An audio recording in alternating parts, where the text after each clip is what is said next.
మీకు 3 ఆచారాల గురించి చెప్తాను. మీలో 195% దీన్ని పాటించేవాళ్ళే. 3 ఆచారాలు చెప్తాను. సంఘాల్లో కూడా పాటిస్తున్నారు, దరిద్రపు ఎదవలో. చెప్తాను ఖచ్చితంగా. ఏంటవి అని అంటారేమో. మొదటి ఆచారం మీ అందరూ పాటించేటువంటిది ఏంటి అని అంటే, పెళ్ళిళ్ళు టైం వచ్చేటప్పటికి వచ్చేస్తుంది అది. ఏంటి ఆ పెళ్ళిళ్ళ టైము? వాళ్ళు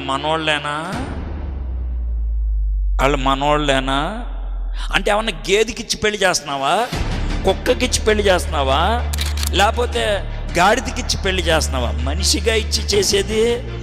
మనుషులందరూ వచ్చింది ఆదాము దగ్గర నుంచేగా. మనుషులందరూ కూడా యేసు ప్రభు స్వభావం కలిగిన వాళ్ళేగా. మనుషులందరూ కూడా దేవుడు తన స్వరూపంలో చేశాడుగా. ఈ దిక్కుమాలిన కులం ఎవడిచ్చాడు నీకు? రే, ఎవడిచ్చాడు? అది బైబిల్లో ఉందా? లేదే. ఎందుకు తెచ్చిపెట్టుకున్నావు?